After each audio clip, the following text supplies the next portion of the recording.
مودي تاسو څه هغه لور پسې دی خپل پوج سره ولاړې او زنده باد پاکستان فوج زنده باد دې د دنیا یو طاقت هم څه نشي ویلی د سره کلمې طاقت الله وسره څونه خپل نوم ځان پورې ورکړي پاکستان نور ملکونو ولې داسې نوم نه ورکړي دا الله خوښ ملک دی د تاسو قسم نشي ویلی نه امریکا د دنیا یو طاقت د تاسو نشي ویلی اخیری جنگ به پاکستان لړاوه یو دی به ګټي څه مودي ته بس جواب ورکړي خپل آرمي سره ولاړې بالکل ورسره ولاړې وروره اورېدار مودي ته تا لپاره ښه سړی سپی واچوي نو ښه به یورې که نه او کوس د ښځې وښیم او هغې دې بریدي دي نه هغه په ګوتو والا لپاره ښه ده د سپی چې دا مزدوران نه هغې ماپوړو والا نه دي ښه زه دا وایم چې د مودي طلاق د په شیري ته ورباندې انډیا تباه کړه پاره لښې تباه کړه او که نور ځان تباه کوي نو پاکستان ته دې ټینګ شي دا اورېدله موږ ټول جنګ ته تیار یو خپل پوج سره ولاړې خپل پوځ سره بالکل ولاړ یو بالکل شانه بشانه او آرمي چیف صاحب والي سره هغه خو ډېر نر سړی دی هغه چې څوک کړل والله خو دا څوک موږ په دې طور ته په خور به درته غڼو مڼم تیارې موږ یارې کشمیر ته در وسو ها او که نه موږ پاکستان آرمي سره شانه په شانه ولاړ یو پاکستان موږ ملک دی موږ خاوره دی خاوره مثال دی مور دی بس نورې نه صحیح ده کوم ځای ته زه پړه چنار کور مې پاڼه چنار کور مې درته وایي چې دا مودي کومې خبرې کوي چې په پاکستان به حمله کومه او دا به کوم هغه به کومه مودي په خور خطر هغې چې هم نسي کوی وخت خپل بالکل خپل وطن مې خوښ دی مودي ته څه وې مودي ته دا وایم چې تیار اوسه او تیار درته ووایه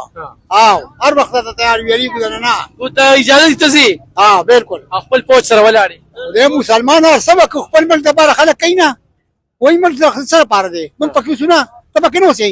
ته اوسې که نه اوسې ته پکې نه خو دې حالاتو کې هم خلک ملک پسې خبرې کوي هغه ما ته وګوره کمیشنیانې پیسې دي چې څوک پیسې نه لري هغه مینه جوش ویه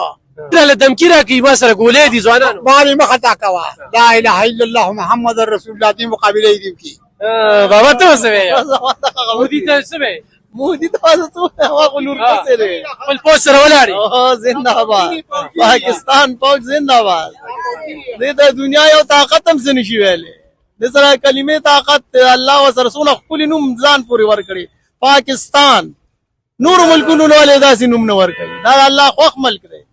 د تاسو قسم نشي ویلی نه امریکا د دنیا یو طاقت د تاسو نشي ویلی اخیری جنگ به پاکستان لړاوه یو دی به ګټي څه به وایې وروره تاسو نن د یوم تکبیر ورځ ده څه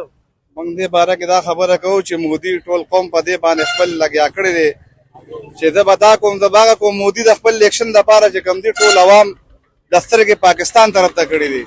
او انشاءالله چې پاکستان سم نشي کولی دا کومې ادې پورې زموږ د پاکستان آرمي وي او زموږ دا نوجوان ټول وي انشاءالله چې سم نشي کولی او مودي لا چې کوم دی موږ ښه په کلکه جواب ورکوو انشاءالله چې څه ټیم وایي موږ به تابعدار یو خو دې خپل عوام په دې باندې دوکه کوي چې پاکستان سره زه جګړه کوم او زه پاکستان له دا کوم او پاکستان سره دغه کولی شم ټول عوام چې کوم دی په دې خبره باندې دوکه کړله چېرې د پاکستان سره جګړه کوم الیکشن بیا دوباره را روان دی په دې باندې د خپل عوام ټول تباه کړله ټول عوام یې در په در کړل د انډیا چې کوم دی ټول خراب تراب کړله او ټوله خبره دې دې له راوړي چې پاکستان سره به دا وکړم پاکستان سره به دا وکړم الحمدلله پاکستان سره سم نشي کولی پاکستان سره مودي نه څه کړي دي او نه به څه ورسره وکړي صحیح ده انشاءالله زموږ آرمي چیف صاحب والي څه وایي آرمي چیف انشاءالله داسې کار کړی چې ډېر بهترین کار یې کړی دی او انشاءالله چې زموږ خدا دعا ده آرمي چیف ته